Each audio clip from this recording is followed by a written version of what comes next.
Hey guys, welcome to the video. Today we are going to go over how would you embed your newly created experience that you created in Empiria's creator tools into your website or your application. To start off, there are two ways to embed your experience into a website or application. One of them is basically using the SDK, and the second one is using an iFrame HTML element. Today we are going to cover both of them and discuss their pros and cons and what advantages do you get using each one of them, and how can you implement them, going over a very simple React code base. I would like to mention that the link to the public repository and the documentation that you're currently looking at would be provided in the description. You can always come back and look into this for help. Let's start. Let's first go through the easier one, that is the iframe. So as we know, iframe is an HTML tag that you can use to basically display any kind of website in wherever you want in your application. Embedding your experience using the iframe gives you some cons and some pros. The pros being that you can control iframe properties like the HTML element iframe properties, and then it's easier to implement. It's easier to manage, but it does not give you any kind of control over the experience and the UI that is being used in the experience. And then it would always have the same user interface attached that is like out of the box from Empiria, called standard UI. Coming on to the SDK, what the SDK provides is basically a harder implementation, but it requires a kind of some kind of technical knowledge about JavaScript and code bases. But yeah, what it gives you in return is that it enables your communication with the parent website. For example, if you've embedded the experience using the SDK into your React app, Angular app, or even a standalone index.html app, you can actually communicate with the React app, Angular app, or the index.html from the SDK and to the SDK, right? So it's like much more dynamic and comfortable to work with. And then the biggest part of using the SDK is that you can attach your self-built user interfaces to the UI. Um, to the experience actually. So for example, if you don't like the out of the box standard UI that is provided by Empiria, you can use your own. You can either even fork standard UI to create or modify the UI and attach it as your own by deploying it, obviously. And then it just gives you more control over attaching UIs, debugging it, and even like renaming your div IDs that you can that the experience is essentially going to be mounted to using the SDK.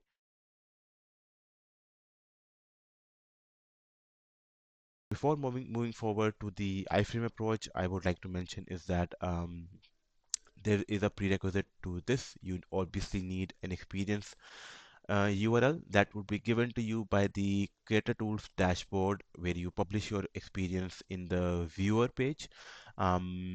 Disclaimer alert that only admin and owner roles can publish experiences. So if you can't publish, you can ask your team owner or team admin to do it for you and then get the link from them. Let's try to publish our experience and then use it in an iframe and see how it looks.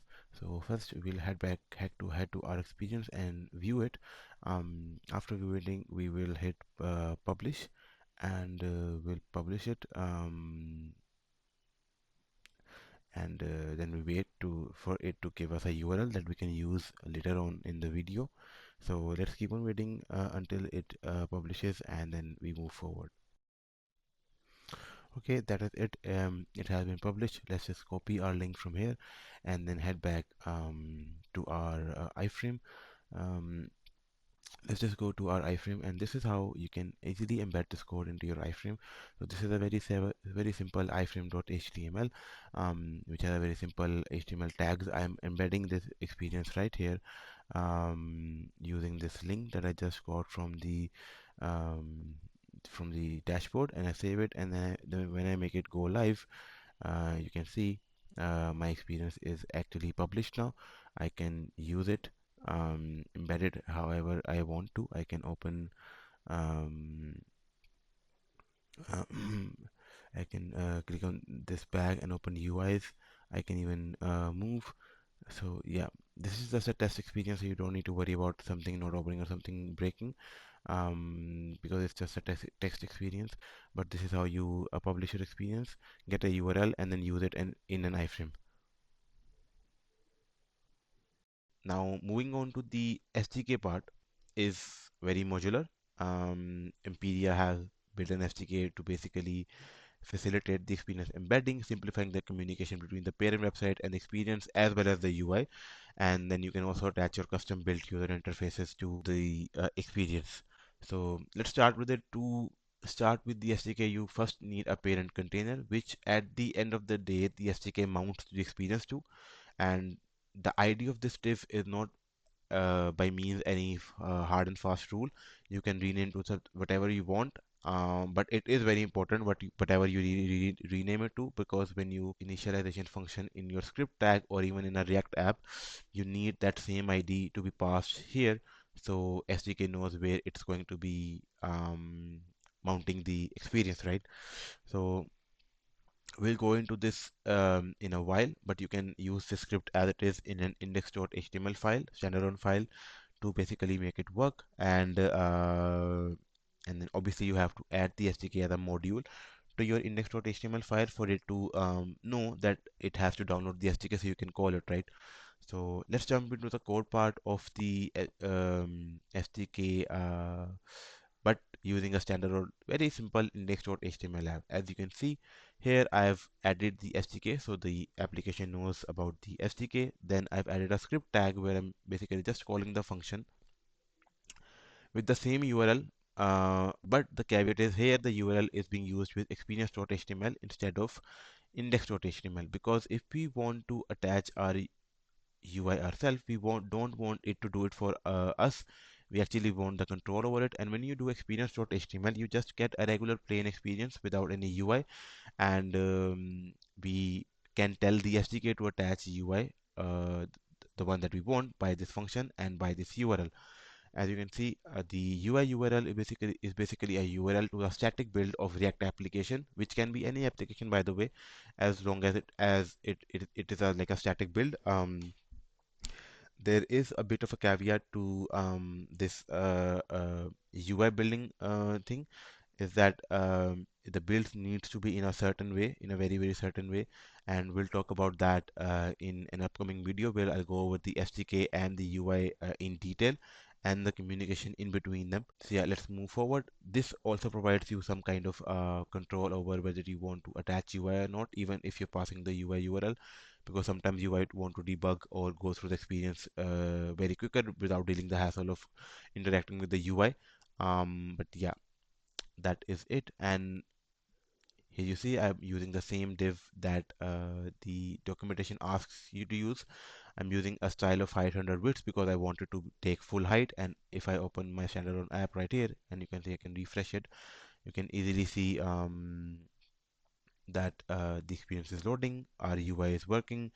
It is suggesting you what to do, what you can do, and giving instructions. You have your instructions right here as well. You can share your shop and all that jazz, right? So that is done using the standalone app, right? Where there's no involvement of any kind of React or Angular or any kind of framework or library. But what if you want to use it in a React app or an Angular app? To start with it, the first thing that you would need to do is basically add your SDK script to your index.html file, basically the public or the file where your React app at the end of the day gets mounted onto. And then I'll show you a page that I've created where I'm embedding it through the SDK, but using a React app. You would see there is a use effect here which I'm using to embed it as soon as the page loads. If I go back to my main page and then do embed using SDK, you would see that there is no difference in implementation or how it looks, because they look exactly the same. But I'll show you what power SDK holds over a standalone iframe, right? Yeah, so let's go dive into this. This is a very simple code that you can get from the description, where I'm just basically loading the experience 1,000 millisecond with 1,000 millisecond delay, so you can actually see the loader. Um, One caveat when using React is that obviously with iframes or even a standalone app, when you move away from the page, it gets destroyed. But with React, once the SDK adds the UI element to the DOM or the UI layer to the DOM, you need to remove it yourself when you move away from your current route, and I'll show you how it does that.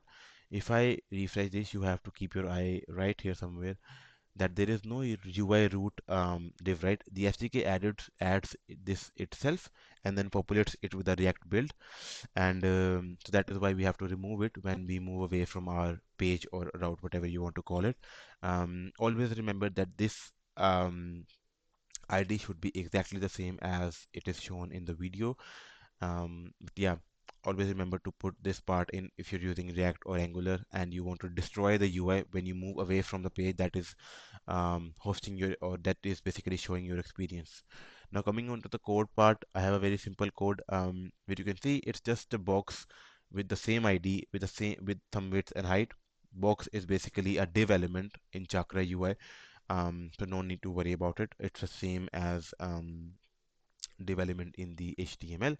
But you would be wondering, okay, we got to do it this way. We have some access, but what is the real advantage of using SDK is that you can use custom UIs. For example, we recently did a project for Hugo Boss, and they asked us to build UI that looks similar to standard UI but has a lot of different features and look and feel, right?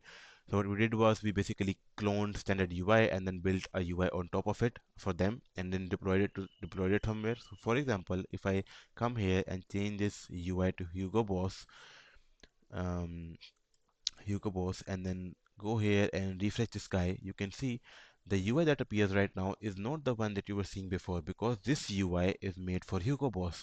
And you see the integration is so seamless that you when you play with it, you see the instructions for this one is different and the default one work different, right? Because we have created this for by standard. This one is uh, more tuned to the client's needs and wants. It has even multi-lang support that you can click on to change your languages and all that jazz, right? But yeah, that is the major highlight of using the SDK, that you get a lot of control over your UI, and and yeah, that is it for both of them. I'll be referencing the embeddings to the SDK and the iframe code and the documentation in the description. If you guys have any question regarding anything or you don't understand anything, you can comment below and let me know, and I'll try to answer as quickly as possible. Thanks for being here. Thanks for listening, guys. I'll see you in the next video.